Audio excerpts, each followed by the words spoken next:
So Memo Paris is a brand that is certainly known for their leather fragrances.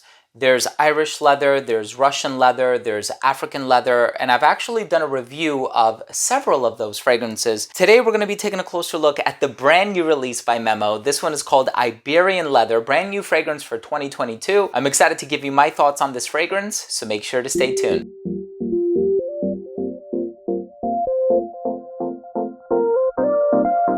Now, before I begin today's video on Iberian Leather, the brand new fragrance by the niche brand Memo Paris, and I tell you all about this fragrance, the notes, the performance, the longevity, comparisons, all that good stuff. I do want to start things off by mentioning that if you are a fan of fragrance-related content, please do consider supporting the channel by subscribing to it. Hit that bell icon so you could be notified every time I do upload future videos to the channel. And of course, make sure to give this video a thumbs up if you took something of value from this video, if you learned anything today, or simply if you enjoyed the video. Now, before I begin today's video, I do want to mention that if you're interested in purchasing this fragrance, you may do so at Twisted Lily. I'm going to leave all of the links down below. They are the official supplier or the official store of Memo Paris fragrances in the United States. They have so many fragrances from the catalog, and their customer service is really good, and their prices are also reasonable as well. Now, brand new release, I've actually tried a few of the leathers. There were some leathers that were kind of on the darker side of things. Some of them were on the very green and herbal side of things. And when you take a look at the note breakdown for this fragrance, it is quite populated and quite diverse. There's bergamot, there's coriander, geranium, there's saffron, cinnamon, vetiver, oak moss. It goes in so many different directions, but I think the overall picture that it paints is one that is dark, woodsy, spicy, a little sweet, and a little green. So I'm excited to give you my in-detail thoughts on this fragrance and how it smells, and especially how it smells on my skin. But let's go ahead and start things off with the presentation.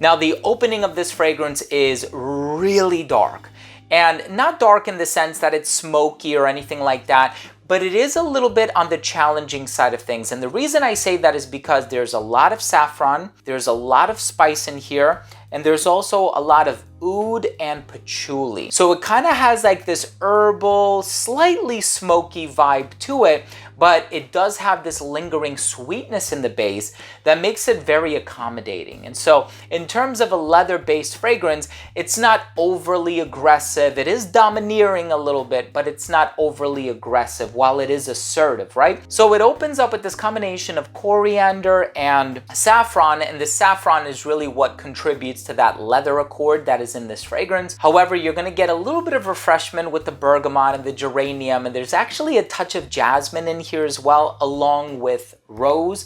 However, I don't find the florals to be too strong in this fragrance.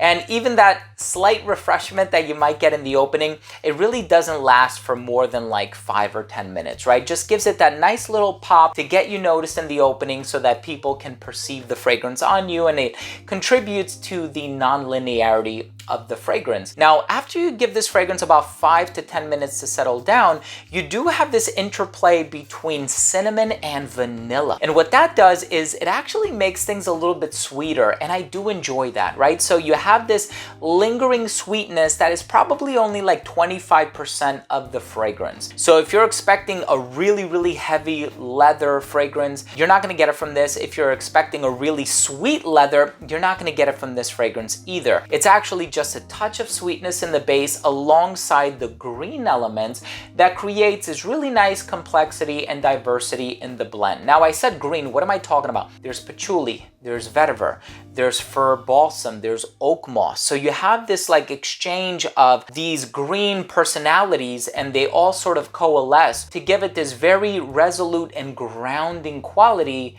that I think amplifies and enhances the aroma very, very nicely. And so with all of these ingredients in here, the rose and the jasmine and the osmanthus and the coriander, the geranium, if we had to really, break it down and say, and consolidate it and say which of these ingredients really stand out, which are gonna be prominent, which are gonna be noticeable, it's gonna be tiered a little bit like this. In the opening, you're gonna get this saffron note, saffron and a little bit of a citrusy freshness. After about 5 to 10 minutes, you're gonna get this vanilla cinnamon that kind of contributes to that sweet vibe. As it dries down, I'm talking about 2, 3, 4 hours later, you're gonna get this green backdrop with the oak moss, the patchouli, and also the agarwood, right? So it's gonna be this combination of woodsy and green, and that kind of adds to the climate of the fragrance, if you will. Of course, these leather fragrances are inspired by rather, a few different destinations, geographical locations around the globe. And of course, with Iberian leather, it is inspired by the eponymously titled location. And I actually do enjoy this quite a bit. I also really like the graphic of the lion here on the front, kind of adds to the ferocity of the blend, so to speak. And like I said, it is a little bit on the darker side of things, although being domineering, but not being too aggressive, if that makes sense. It definitely has a formal vibe about it. If you're looking for a leather that is quite heavy-handed on the spices, I think you'll really enjoy this one. But again, what I enjoy about Memo Paris is the fact that they have a few different leather expressions that go in a few different directions. And so if this one is a little bit too spicy for you, there's some other fragrances from the collection that you can enjoy, but I personally really enjoyed this fragrance, especially for a formal occasion. I think this one is going to fit the bill perfectly. Some people might be a little bit reluctant on wearing this fragrance in the hotter weather, but what I would say is if you're wearing it indoors, you can pull it off no problems. Let's go ahead and finish things off with my overall assessment. Now, first up, in terms of the uniqueness and the overall smell, this fragrance is fairly unique. I think it has some elements that might connect it to other fragrances, but of course, that's given the fact that there are other saffron-based fragrances, there are cinnamon-based fragrances out there, so inevitably you're gonna find other fragrances that smell similar. But just to give you an idea, this one could be compared to something like PM by Fragrance de Bois. It could be compared to Chem by Nichane, just to put you in the mindset of the other types of fragrances that this one might be compared to. Overall smell, it's not a freshie, it's not an aquatic, it's not a citrus heavy fragrance, so it's not going to have that sort of versatility that other fragrances that would fall under those genres would have, so just bear that in mind as you're sampling this fragrance. Longevity, 10 plus hours. The projection was amazing for the first 2 hours of application. This fragrance is loud. It did start to taper off right around hour 7,